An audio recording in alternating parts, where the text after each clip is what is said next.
Support for this episode comes from the University of San Francisco's SWIG program in Jewish Studies and Social Justice, better known as JSSJ. The JSSJ Graduate Level Certificate Program in JEDI, Justice, Equity, Diversity, and Inclusion, gives professionals the opportunity to bring in valuable skills, tools, and resources organizations need to bridge the generational gap and ensure inclusive growth. JEDI plus JSSJ is more than an educational program. It's a call to action to improve the future of every Jewish institution. Join the growing list of organizations committed to JEDI education and values as a profound pathway to a more just and inclusive world. Apply by August 1st and get in on fall classes beginning soon. Just head to usfca.edu/JEDI. This is Judaism Unbound, episode 387, Conversion to Judaism, Beyond Blood Quantum. Welcome back, everyone. I'm Dan Liebenson. And I'm Lex Rofberg. And this is the second episode in our series of episodes exploring conversion to Judaism. Actually, you could kind of think of it as our third episode because a couple of months ago, we did an episode with Miriam Turlinchamp about the class that she and I are teaching that is an Intro to Judaism class that is oriented towards conversion to Judaism, although anybody is able to be part of that class, and lots of people are part of that class that are not necessarily in the process of converting to Judaism. We call that Judaism Inbound. So we consider that episode part of this series, but in any event, last week we did our first official episode with our own colleague, Katie Kaestner-Frenchman, and this week we are excited to bring back a returning guest who actually is one of the guests, no offense to any of our other guests, but probably his interview is the one that I refer people to most often when they're asking, like, what's Judaism Unbound all about? What kind of conversations do you have? And I say, you really got to listen to this episode with our guest today, Juan Mejia, and you will really get a sense of what Judaism Unbound is all about and what we're exploring, and then you can listen to all the other episodes. So, as I just mentioned, our guest today is Juan Mejia. He originally appeared on Judaism Unbound, episode 57, which we called Becoming Jewish on the Web. And the basic story that Juan told us in that conversation is about how he grew up Catholic in Colombia and ultimately discovered that he had Jewish ancestry, which he wanted to explore in Colombia, but had a hard time finding any books about Judaism there. So he ended up going to Israel to study Judaism and ultimately became a rabbi, a conservative rabbi. And part of his motivation in becoming a rabbi and what he ultimately did after he graduated from rabbinical school is share Judaism in Spanish with other people like him in Latin America who might have discovered that they had Jewish ancestry. Subsequently, it's been discovered through DNA testing that a tremendous proportion of Catholics in Latin America have Jewish ancestry, and that probably traces to the Spanish Inquisition. And Juan Mejia wanted to give access to Judaism to those folks that he didn't have himself when he was on his own exploration. So he started to create Spanish language videos on YouTube teaching about Judaism. And originally the intent was for other folks who have Jewish ancestry to be able to watch them and decide for themselves whether they wanted to embrace their Jewish identities and perhaps formally convert to Judaism. And Juan was doing conversions and even mass conversions for folks like that. And then the most amazing part is that people started to contact him that said, I don't have Jewish ancestry, or I don't know that I have Jewish ancestry, but I found your Spanish language videos about Judaism and I'm fascinated by Judaism. I'm in love with Judaism. I want to convert to Judaism. And Juan eventually said, well, I didn't do it for that reason, but why should I say no to these folks? And started to also oversee their conversions. So we don't want to revisit that whole conversation that we had back in episode 57. So if you want to get a deep dive into what I just said and other parts of that conversation, you can pause the audio right here, go to episode 57, listen to that episode, and then come back here for the follow-up 6 years later or so. And I'm pretty sure that you will be as blown away by the conversation that we have today as you were by that original conversation. Juan Mejia is truly a fellow traveler in this unbound Jewish space, and we are absolutely delighted to have him back on the podcast. So, Juan Mejia, welcome back to Judaism Unbound. It's so great to have you on again. It's a pleasure to be here from the Great American Plains. You're a really significant figure in my life in many ways, but certainly over the last few years, because right before COVID started, we were supposed to do this event together. And it was like the last event that didn't happen in my life because of COVID. And then we did it online. And so in a way, it was the first event, the first online event of COVID. I mean, there really were a lot of significant things. So Juan, I want to start out by asking you basically, was the way that I introduced you in the intro right? And the other thing that I want to tell you is that I often will tell the story of our episode on the podcast, and then I'll say, imagine one day if there would be a Juan Mejia from China or from India. What would happen then, right? You have just enormous populations and just a few people want to be Jewish. It's more Jews than there have ever been in the history of the world. That could happen. So I'm curious what your take is on that as well. Look, I think they're already in the works. I know that we have people from all over the world, mostly coming to Israel, but also coming to America. I just took my kids to Camp Ramah in the Rockies, and they have staff from Colombia. They have staff from Uganda. The interest is there. The material is there. And usually what you just need to do is connect the right people to the right content. Did I tell your story right, or am I is it one of those stories where I've remembered a version that... There is one detail is I chose to become a rabbi because there was not enough material. I was happening to be studying in yeshiva. I had a master's degree from Hebrew U, and I was sitting on this material that I could teach. And I said, you know what? No one else is doing this work. I'm going to try to do this work. And in order to do this work, I am going to need both the training and also the title, the connections. So that is why I actually decided to go to JTS, to come to New York, become a rabbi. But I think the great shift in the story 15 years later is that the periphery and the hub are getting a little blurred. 15 years ago, a young man from Colombia, or a young woman from Colombia, if they wanted to learn Judaism, there were really only two places where they could go. They either come to America, or by America, we mean New York, like the East Coast, or Israel. And in these past 15 years, you've seen initiatives developing in Europe, developing across the United States and Canada, and online that decentralize everything.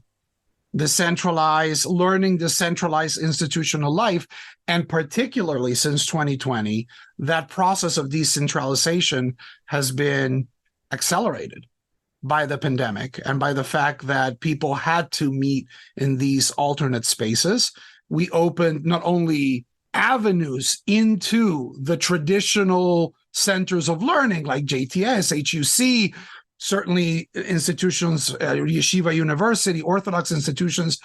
And now that everybody has had to do the effort to learn how to be in these spaces, if they want to work, if they want to learn, if they want to date, if they want to engage with the world, they need to be able to do this virtually.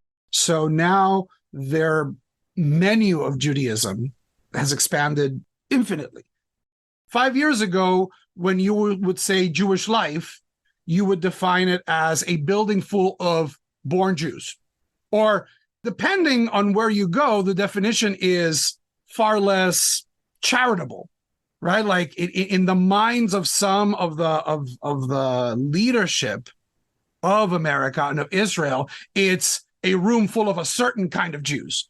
Whether a certain kind of Jews vis-a-vis observance, a certain kind of Jew vis-a-vis politics, a certain kind of Jew vis-a-vis gender or sexual orientation. Like we had this perfect idea of what a perfect Jewish community looked like.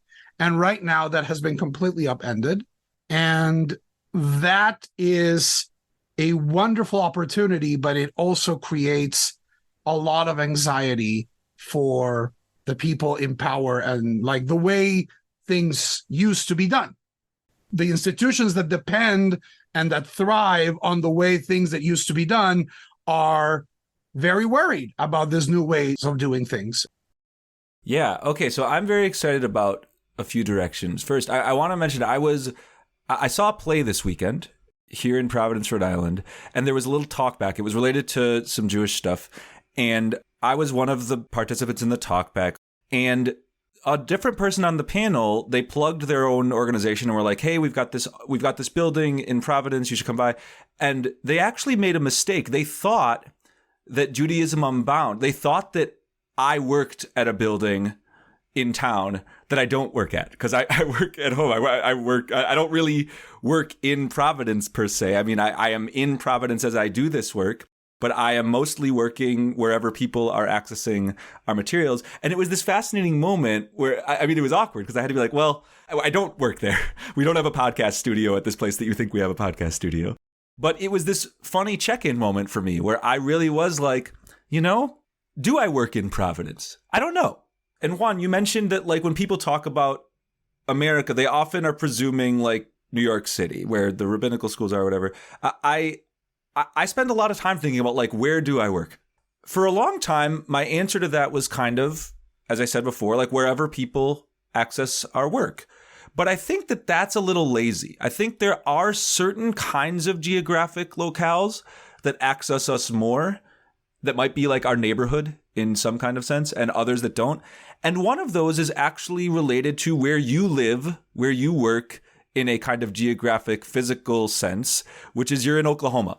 Mm-hmm. And for years, we've been noticing, a lot of our listeners and now students in the Onion Yeshiva, like they're often in places that are not Jewish population centers and are not seen as like super active forms of, quote, Jewish life in the way you were just talking about.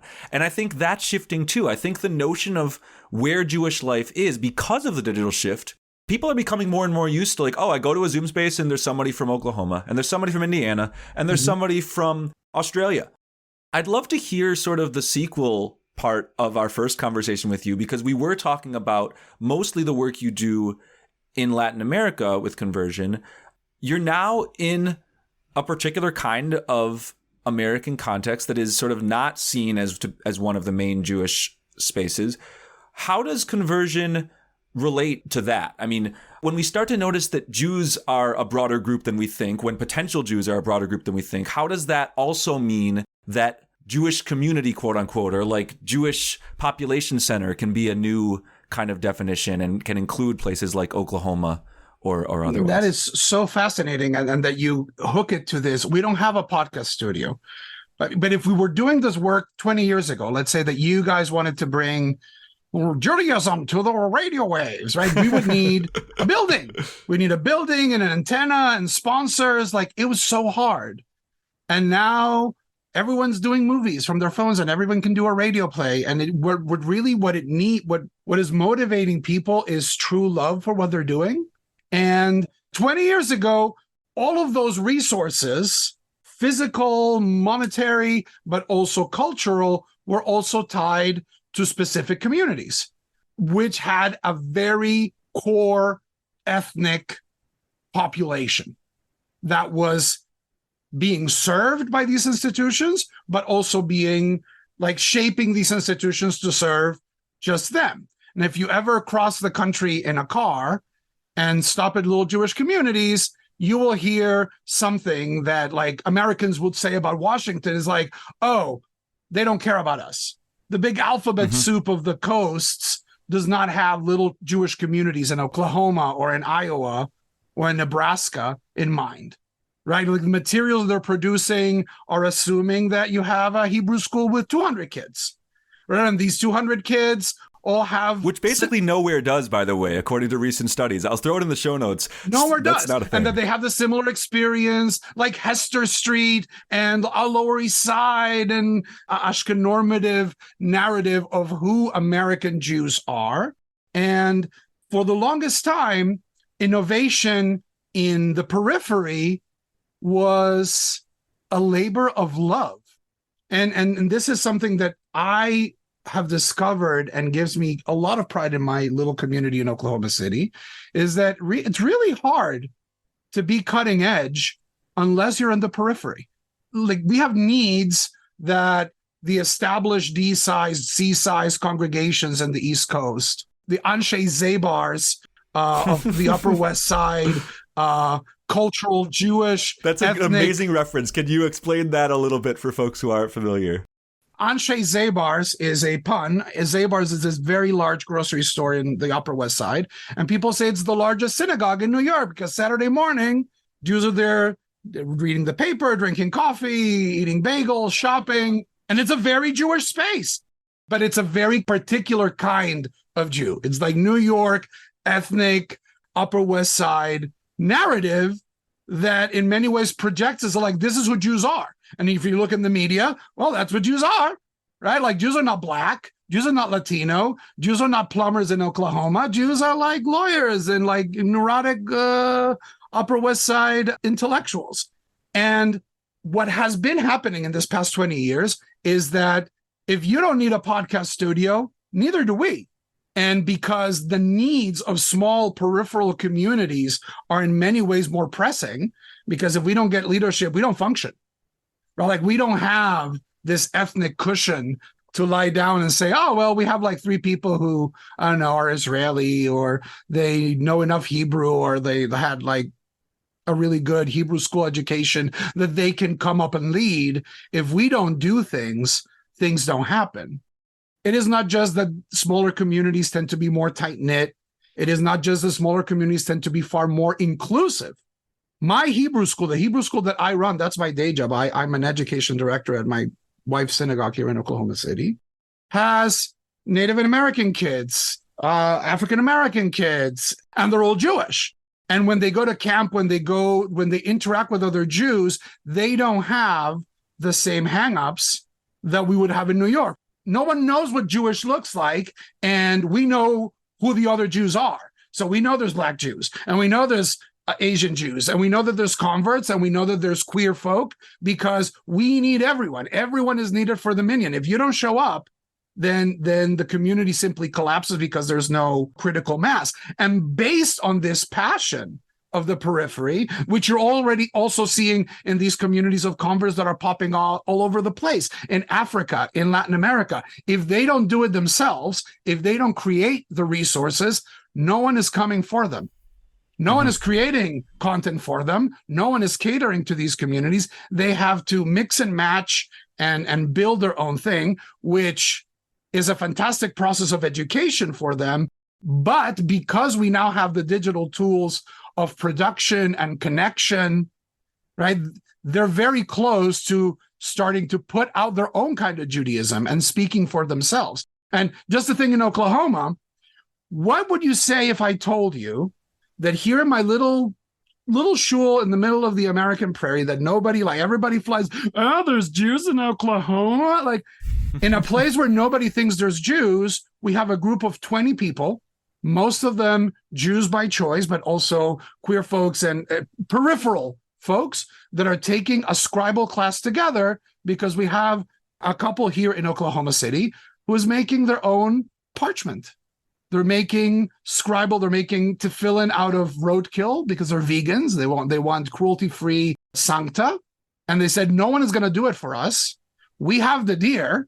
Right, like the deer don't live in New York. The deer are out here, and people run them with their Ford F-150s, not in Westchester County. Well, maybe in Westchester, but we do it here. Like we have roadkill, and we have deer, and like let's do this.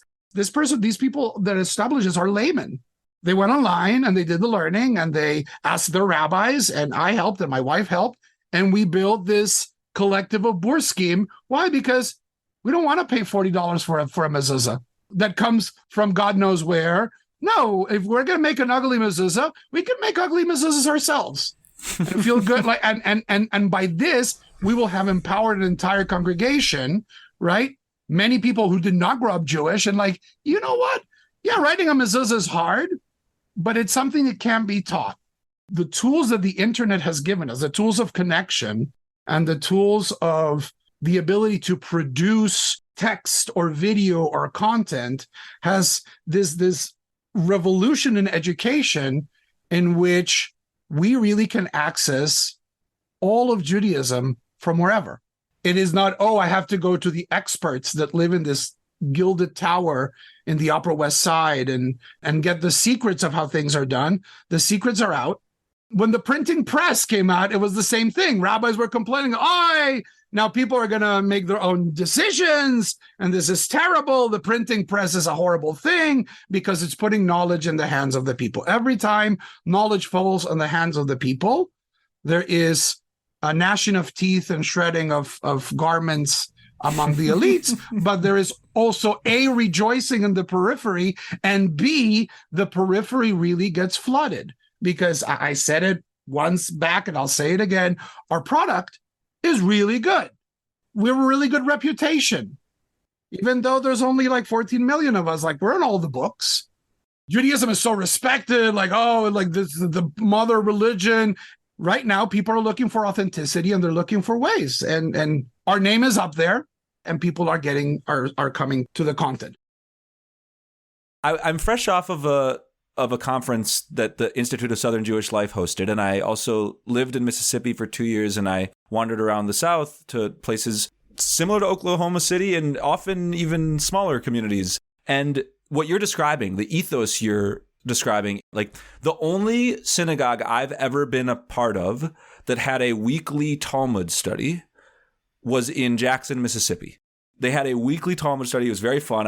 It was not 100 people, but it was a few folks who, like you said, they were just like, I don't know anything. I don't know much about Talmud, but like I could put in the time to go on a Wednesday or whatever and like dive into this text with some other folks in English.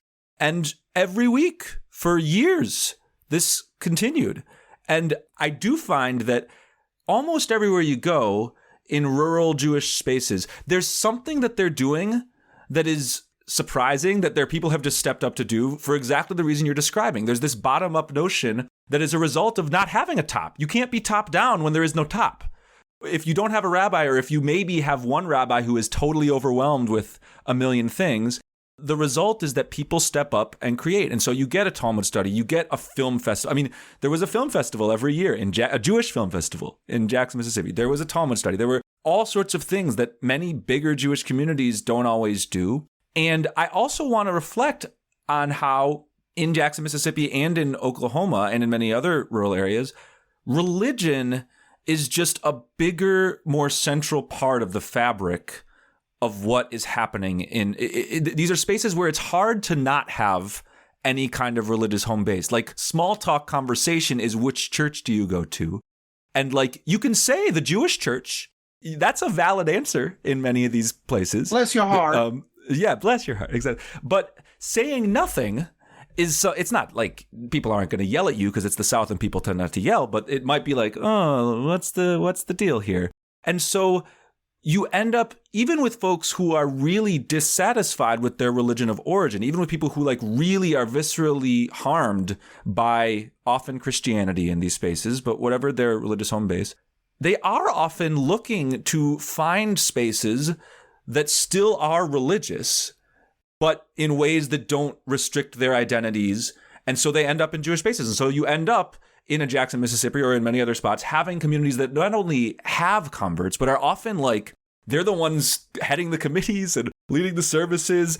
I mean, this... Absolutely. And presidents of the shul. And eventually, if we make rabbinical school available for the youth, or even like the elders of these communities, if we have leadership available for them, they can do their own leadership. Yeah, and just to close out the question, basically, I'd love to hear your thoughts on that, and also just like how this relates to the ways in which in rural spaces, it often can't be about the ethnic stuff that you're describing because there's not a critical mass of those people, and it leads to a greater celebration of sides that we might call, quote unquote, religious. It leads to a real excitement and energy around the calendar of holidays, the texts, all of those pieces.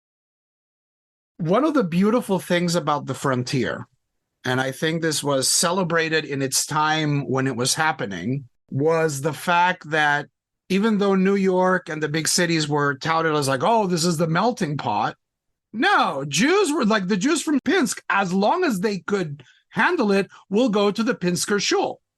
Mm-hmm. Like we'll keep going, like, and the Germans had their German little churches, right? And everybody tried to preserve the old country, but when that would broke down is when you were the Jew arriving with your suitcase and your samovar to Okarche, Oklahoma.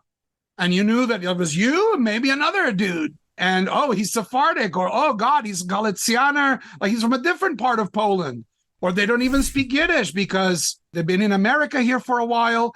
And when religion is the common language, many people who are, oh, I'm Methodist, oh, I am Lutheran, and they had to all go to the same church because there's not enough Lutherans to make a Lutheran church. So you had all of these prairie denominations, the disciples that were kind of ecumenical. And Judaism out here is ecumenical because we need everyone. And also, because it's ecumenical, it's diverse.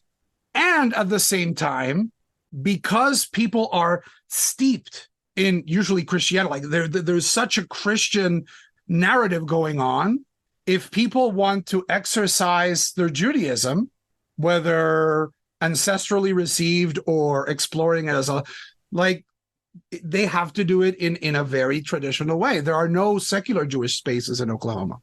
There's just synagogues and cemeteries. And okay, so there's a Hillel.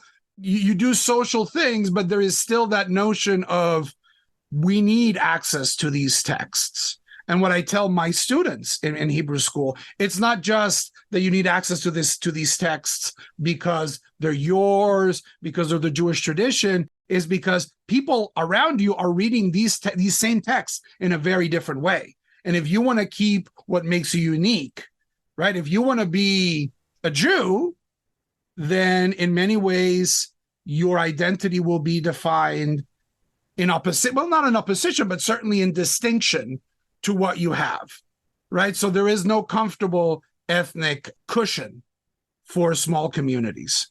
And that is what brings us to the second problem of these communities. And I don't think it's so much a problem for Oklahoma yet, but certainly it is an issue for my communities in Latin America or communities in Africa that are made exclusively of converts, is that if it is true, absolutely true, and it's a new reality and we cannot put the genie back in the box, the knowledge, the Torah now lives outside of Jewish institutions.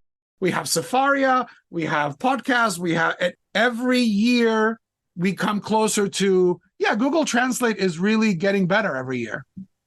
And within 5 years, I'm going to be able to have an AI run Sefaria and give me the entire Talmud in Spanish pretty decently. I'm not going to say it's going to be like, you're still going to need a rabbi to go, here's where the algorithm messed up, but you're going to have potentially Torah in every single language within a decade, less than a decade, if it's not already available.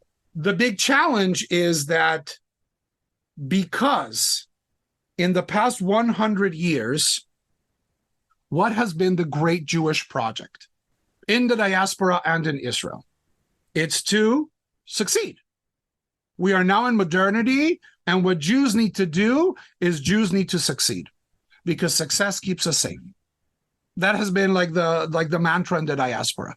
We need to show them that we are smart, that we're American, that we're loyal, that we are an integral part of it, and we have succeeded incredibly, by any standards. Our buildings are huge and our endowments are incredible, and we have so many senators and we have so many congressmen.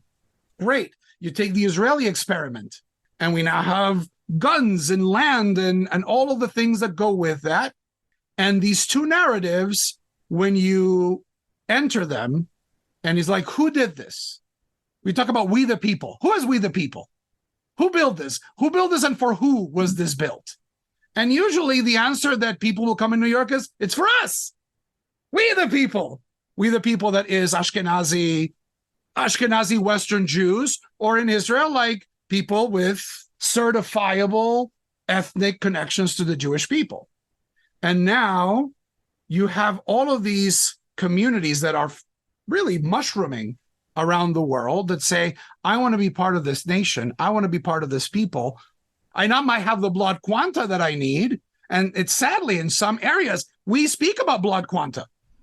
Mm-hmm. The law of return has a blood quanta. In Germany, if I am a German and I want to convert, and I go to the Gemeinde, which is the organized German the Gemeinde in Germany will not convert you unless you have a Jewish grandparent. So when I say that there is an ethnic bottleneck, there is a very clear concern that the Jewish community has built a modicum of wealth, privilege, influence, in the case of Israel, statehood. And now that we have all of these communities coming around saying, hey, we're Jews too, that is where the ethnic bottlenecking begins. Like, well, you're not Jewish because you were converted by a conservative rabbi. Like, there you have like religious discrimination. We're seeing it currently in Israel, where certain of the right-wing parties, for example, want to exclude third-generation Israelis who are not halakhically Jewish from the law of return. I don't want to be the Chicken Little and saying that the sky is falling, but if already people in Israel are considering excluding the grandchildren of Jews from the law of return, think how well converts without a justifiable Jewish quanta will fare in quote that unquote. system. You're doing air quotes in our Zoom, but just for our listeners. Yes. That is a big issue, and it's an issue that worries me a lot, and it's one of the reasons why I have become very careful in my outreach, is because if this rift is not bridged, and I know that Jews love saying this, but we are heading towards like different peoplehoods. And I'm concerned because I'm a Jew and I love the Jewish people wherever they are. I also love my communities and I see like their authenticity. And yes, they are Jews. And they're in Mexico, they're in Colombia, they're in Uganda, they're all over the world. For them not to be recognized, for them not to be invited at the table, for them not to be even be able to be members of Jewish organizations, it's a negative effect on them. It has negative effects on their children. And what we're being told right now is, listen, these resources are for people with the right kind of pedigree. Yeah, well, that's the kind of thing where I've said in different ways implicitly. There's a mindset that isn't generally explicitly stated in the Jewish institutional world that says what we mean by Jewish continuity is to make sure that the people who were born Jewish in the way that we think of that as being, whether it's explicitly or implicitly a certain stereotype or certain group, or even maybe a little bit broader than that. But basically, we're talking about a certain set of people who, were Jewish 10 years ago, and we want to make sure that they keep being Jewish moving forward. So in other words, it's about trying to stop people from falling out of Judaism, as opposed to imagining that a path to continuity is a lot of people falling into Judaism. Now, why is that exactly? I think we can discuss and debate it. And I want to come back around to that. But before we do, I'm interested in just playing out the opportunity here before we really start talking about the problems, right? That I think that people are still thinking about some of this stuff as if we're talking about a few people on the periphery, like, oh, maybe even if it would be a big amount, it would be like 5 or 10% of the Jewish people would be these people that are converting out in the periphery or in the global south or in small towns or whatever. And this is where I kind of think about it as people just are often thinking very short term, and they can't really imagine what it would look like if this innovation was not just peripheral innovation saying, we're going to have a few more people coming to synagogue. You may not recognize them, and we should be more welcoming, but it's just 5 or 10 people on any given Shabbat. As opposed to, we're talking about the possibility that the numbers of people who will be described this way, the way that you're talking about, will dwarf the number of Jews that there currently are. So you talked about there being 14 million. Imagine a world where there were 100 million Jews, and 86 million of them they're all people who are converting and their descendants.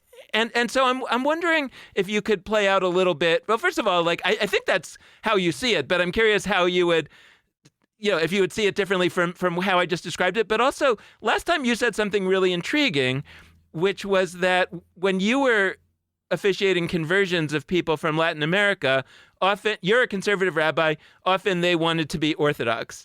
And I think about the global South in general, right? We know that Catholicism, for example, has been really successful in the global South, whereas in Europe, for example, it's struggling.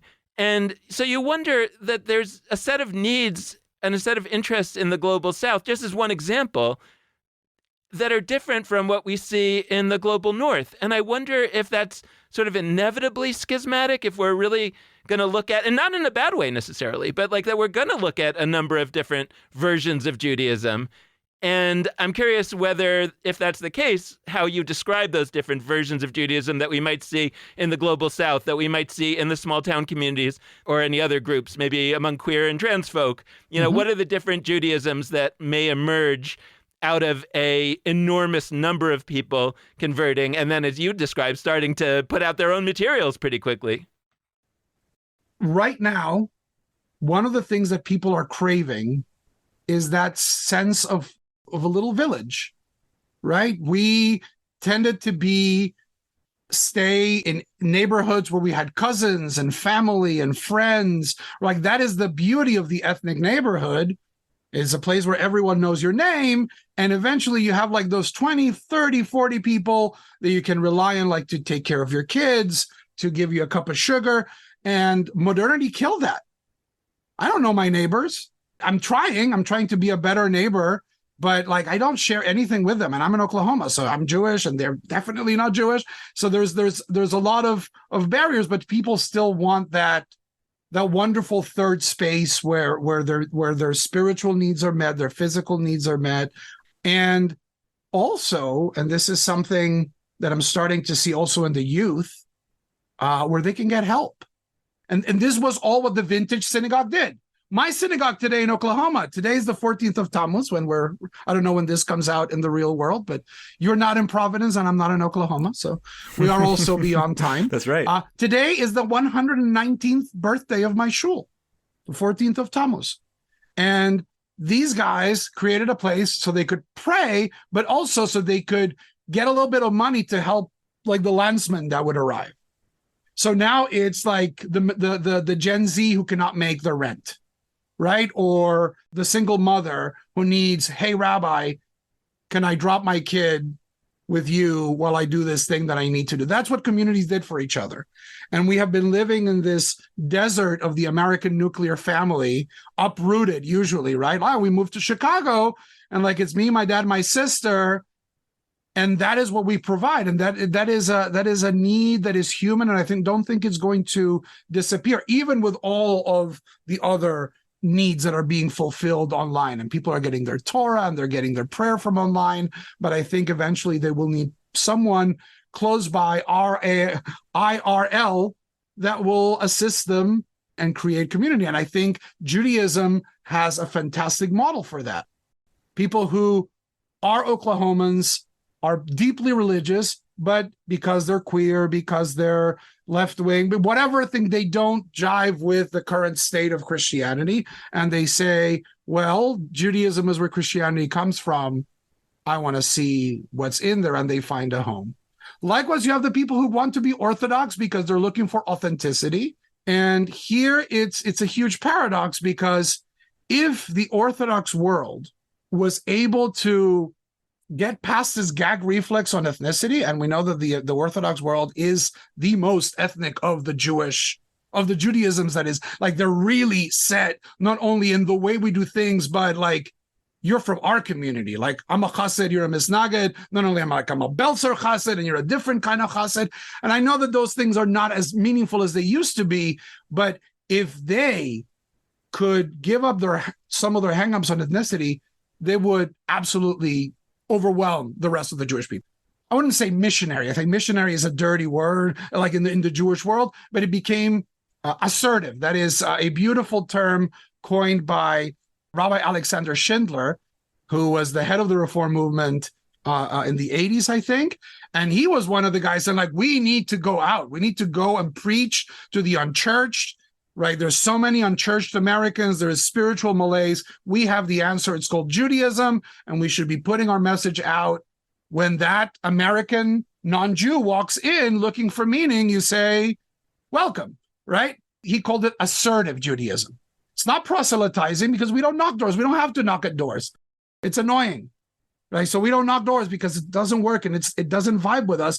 But once we have our message outside, and people fall in love, what are you going to tell them? Like, no? Or, ooh, let's do a cheek swab just to find if you're, or like, people are doing this preemptively. right? Like, oh, I did a cheek swab. I have 12% Jewish. Oh my God, like this is, and they go down this ethnic rabbit hole, but it's not necessary. It's not sine qua non, which a lot of the Jewish institutions think it is. Yeah, but this is why I was so fascinated by what you said at the beginning of our conversation about the internet and about, our podcast studios being on the edge. Like you described something future looking that was so fascinating to me, which is that you're saying very soon these groups that are new to Judaism, let's say, are going to be able to produce their own content and put it out into the world in a way that you wouldn't have been possible for any part of Jewish history until now. So then the question is, we can say, hey, Orthodox, you should be more open and more assertive. Hey, Reform, you should be open. I think they are often, but if a lot of people would be flooding into the Reform synagogues, like I think that there would be a start to say, wait a second, is this kind of overwhelming what we understand to be Reform Judaism? There would be sort of a sense of danger. But maybe none of that will happen. In other words, maybe the people who are converting, and you understand why, their first attempt would be to try to join the local synagogues and the local institutions. If they are finding resistance there, then I think we would have imagined in the past that they would have been disappointed and gone off and gone somewhere else. But now you're saying that there's a possibility that, especially as those numbers grow, that people will find each other and basically start their own synagogues or start their own whatever, or start, find an online, put out their own stuff and start building digital communities. And that, I think, is the interesting possibility. So then you say to the Orthodox, for example, or the Reform synagogue, say, you are about to be irrelevant because these people are going to be Jewish. And they are going to build incredible Jewish communities, but not with you. That is an interesting next step to me. So I've been doing 929, which is an Israeli initiative, but also has an English website, which is you learn one parak of the Hebrew Bible, one chapter of the Hebrew Bible a day. And there is discussion and podcasts, and you have like rabbis, but also archaeologists and linguists all putting in. And we're reading the book of Isaiah. And this is something that I knew, but just going back to these words, imagine how crazy it is that you have a guy like Micah or Isaiah, and they're sitting 27 centuries from us. What they're seeing is the world is being taken over by Assyria. And Assyria, like the way they describe Assyria is like a Sauron. It's like the armies of Mordor. These guys are unstoppable. They're not human. And there is Yom Hashem. Here comes the day of the Lord. There's a big crisis incoming. But what is the outcome that all of the prophets of Israel see? Is that once Yom Hashem happens, once this big crisis hits us, the values are going to be so upturned.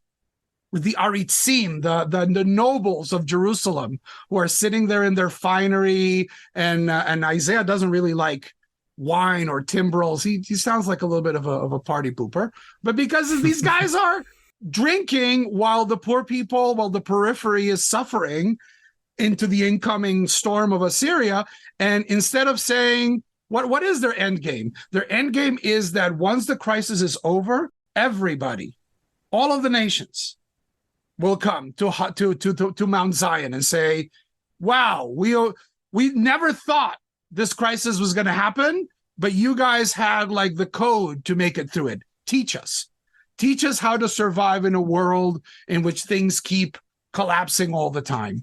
There is a unanimous voice in our tradition that what we have is so good and so true that eventually even the nations who persecuted us, even the nations who were our enemies, Egypt and Assyria, will become holy.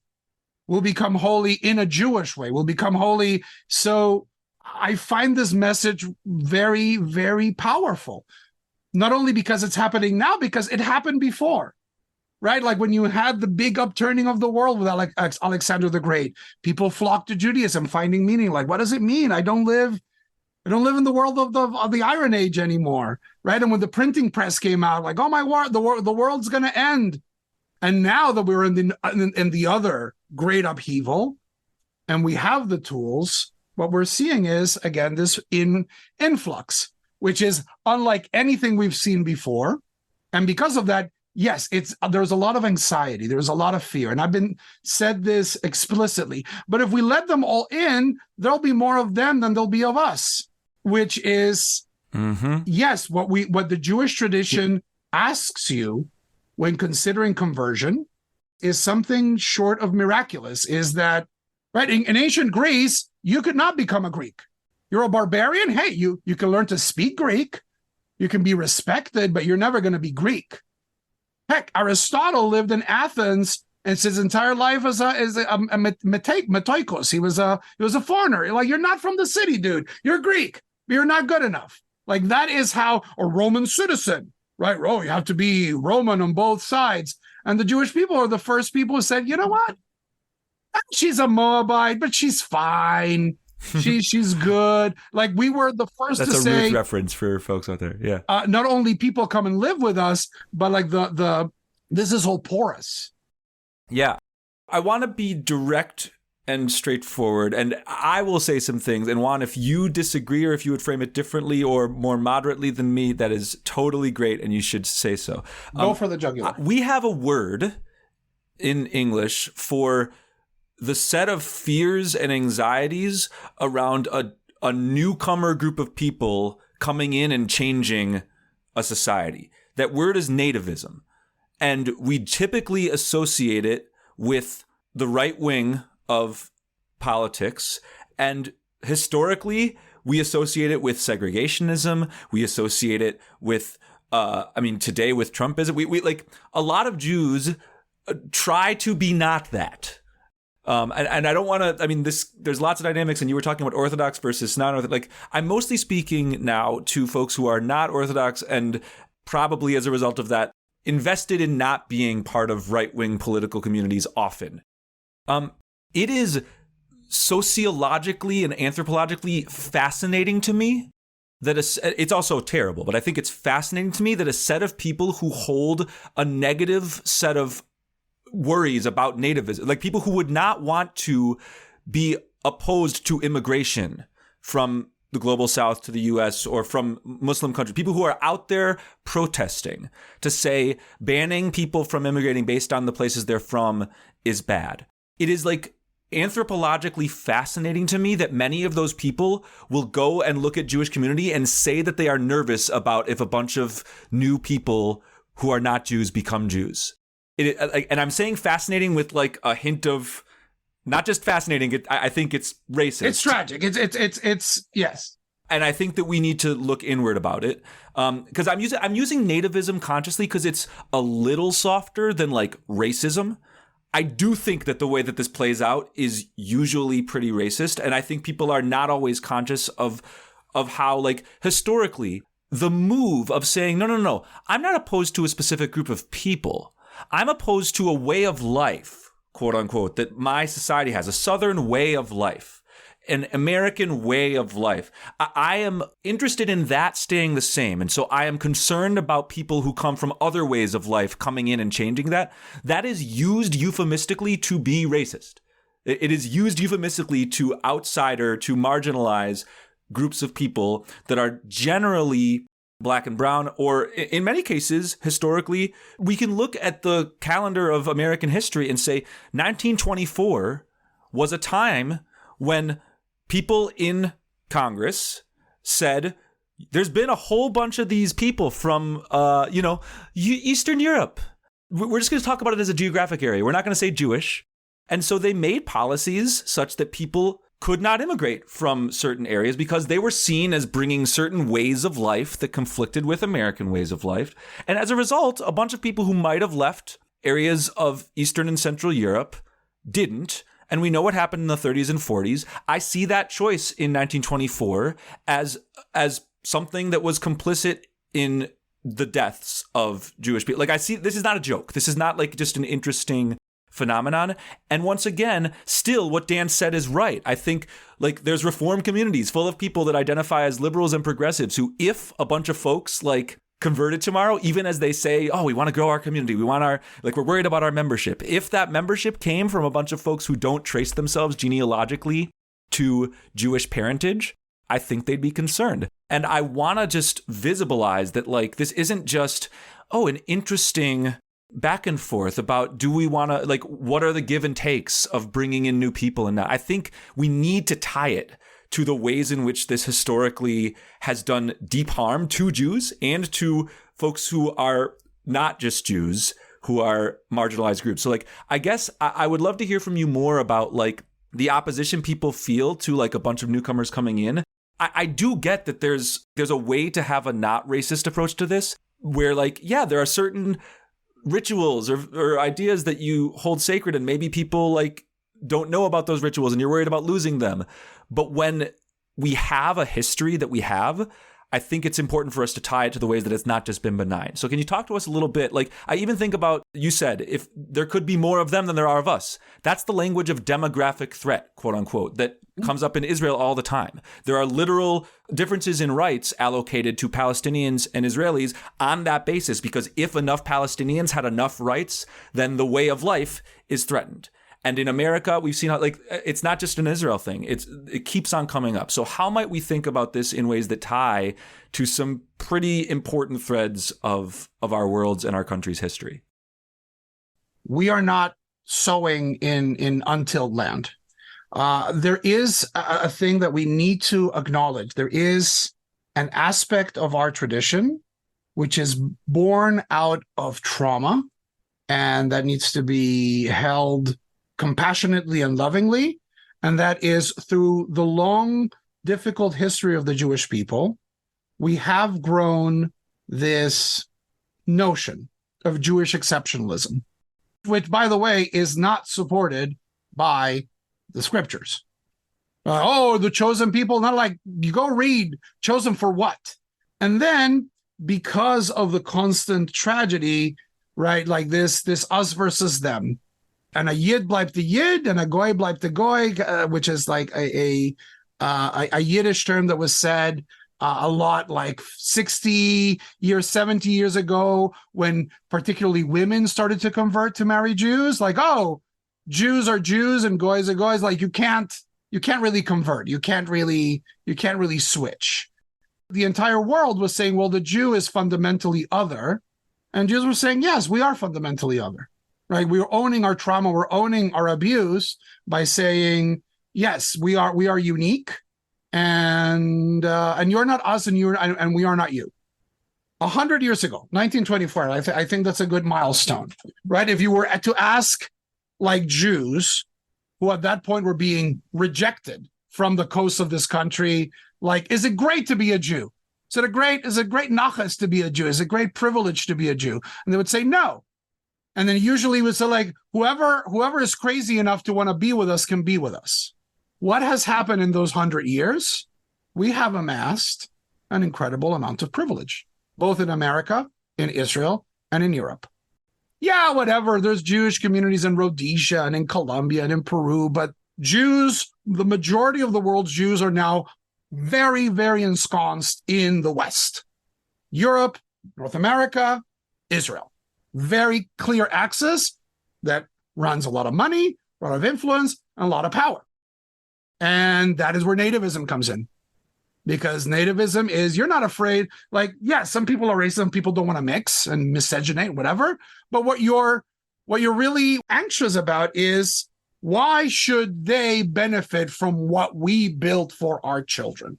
That is the core of nativism. We have all of this alphabet soup of Jewish J, F, W, and buildings and yeshivas and endowments in a country that any Jew, quote unquote, can flee when they're in trouble.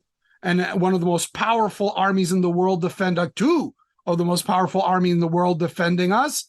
So do we really want to share this with folks in Colombia, folks in Venezuela, who might become a liability? And at that crux, it really, and here is where I switch my kippah, like from activist to rabbi, is this is exactly the challenge of the Torah. When you see it through the Torah, like in Ha'azinu, or like they're in the prophets, this is the process. We enter the fray of history as slaves. We enter the fray of history as disenfranchised and barren, and then we are redeemed, and we gain great joy, and we enter the land. And then what happens? We start thinking, oh, we did this. We're so good. We're so cool. We're so holy. We're so exceptional. We have built this wonderful thing because we're so smart.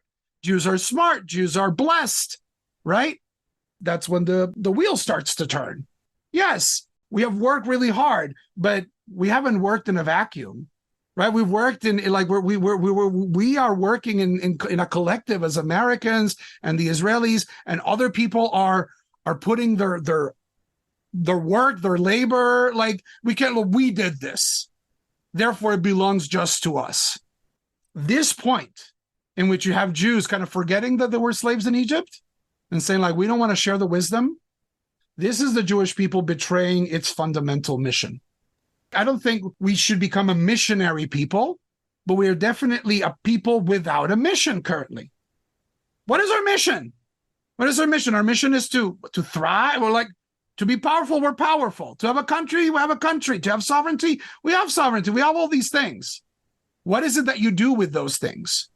What is it that you do with those blessings that you have acquired, if not share them, right? That is, and this is a very dangerous, like I say this with a rabbi, and I don't want to take the mantle of the prophet, right? But we see things change on a dime. A little virus in Wuhan, and then the entire world is upside down.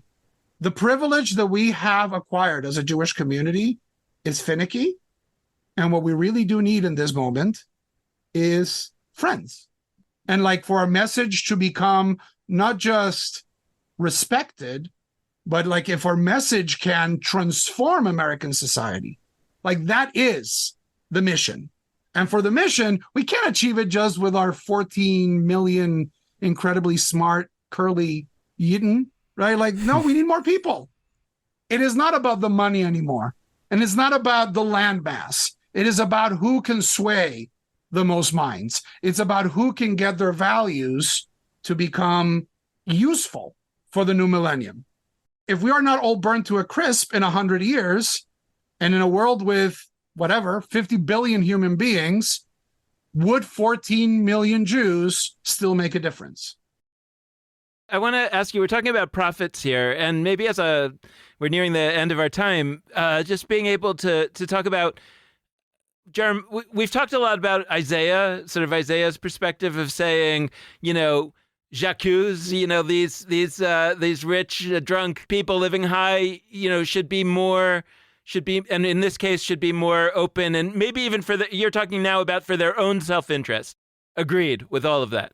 But I also want to think a little bit about Jeremiah, who sometimes was a complainer, which is why they came up with the word Jeremiah, right? But also, sometimes he was a realist. And I feel that Jeremiah, after the exile, after the destruction of the southern kingdom, Jeremiah wrote a letter saying to the exiles in Babylon, saying, build houses there. In other words, the ideal situation is not going to happen.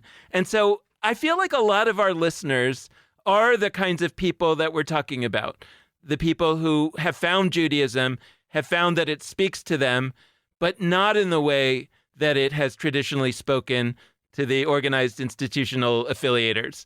And a lot of times what I'm trying to tease out in this podcast is saying to them, yeah, those folks should let you into those spaces. The gatekeeping should end. But if the gatekeeping doesn't end, what's next? And again, I want to talk with you about the possibilities, because I find it so fascinating, of what might happen if the gates don't open to those institutions. What does the other route look like? If these peripheral communities manage to harness the power of connection to create their own leadership and to put out their own Torah, they will be able to survive long enough to be needed by the greater Jewish people. When I go back to Latin America and I get into these frustrating conversations of when there's going to be more of them than us, says, look, necessity eventually will look like us. You're in a demographic war that is lost. you will need people like me to take care of your institutions and to make sure that your values are held by someone, even if it's not your grandchildren. Your grandchildren might be in Miami, they might be in Israel, or you might not have grandchildren, but eventually they're gonna, the communities are gonna realize it is better to have houses in every diaspora. It is good to have friends in every river and in every port, and you never know where you never know where salvation is gonna come. I just visited New York. One of my favorite places in New York is Battery Park, because that was the original dock. And I go back to that September in 1654 when 23, mostly women and children, come off a boat speaking Portuguese, going they're the first Jews in America. And if you were if I ran to them and said brethren, you're founding the most wonderful, powerful diaspora in the world, they would look to you like, we're nothing. We're refugees. We're like, what is this place? New Amsterdam? This is a dump. This is like the forest and the edge of the wilderness. So what I tell my communities is live authentically, hold on to these truths. These are truths that the Jewish people have held. You never know, right? At what point it is your job to play Esther in the story. You never know at what point your skills are going to be the skills that the Jewish people, the world, the universe, God needs you to use. We don't know what the future is going to need, so we need everyone. Well, that's an amazing note to close on. And as a last little reminder, given that the first Jews on American soil were coming from Brazil and speaking Portuguese, I think that's a good reminder that those of us who are from Europe, maybe we could remember sometimes that we were actually latecomers to this context compared to those who came first. And that's really a powerful thing given this conversation. Thank you so much, Juan Mejia, for joining us again. This has been a fantastic sequel conversation to your first appearance. Thank you so much for having me.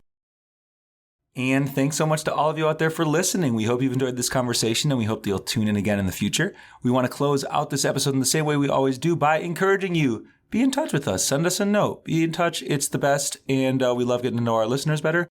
Also, stay tuned. There's some big Judaism Unbound / Unyeshiva news coming your way in the next few days. This episode is being released on Friday, July 14th, 2023. That news will be coming your way in the very near future, so I'm not going to spoil it, but stay tuned for some really amazing news about our organization's future. And now, as a reminder, we encourage you to listen in to our future episodes in this conversion unit. We've had an amazing start with Katie Kasner-Frenchman and Juan Mejia. We've got a bunch more awesome episodes coming your way in the next bunch of weeks, so definitely listen in. We also hope that you will, as I mentioned, be in touch with us because it is the best, and here are all the ways you can do so. First, there's our Facebook, Twitter, and Instagram feeds. All of those are at Judaism Unbound for our handles. Second, there's our website, JudaismUnbound.com, where you can check out the show notes for this episode, learn more about the Unyeshiva, our digital center for Jewish learning and unlearning. And there are our email inboxes, Dan@JudaismUnbound.com or Lex@JudaismUnbound.com to be in touch. We love, love, love receiving notes from our listeners with questions, visions, thoughts, ideas about the Jewish future. All of it is great. The last thing that I'll say is that support for this episode of Judaism Unbound comes from the Ashman Family JCC in Palo Alto, California, whose vision is to be the architects of the Jewish future. The Ashman Family JCC empowers you to experience Jewish paths toward a life of joy, purpose, and meaning through innovative Jewish learning and wellness programs, community building, and initiatives to develop the next generation of Jewish leaders. Learn more at www.paloaltojcc.org. And with that, this has been Judaism Unbound.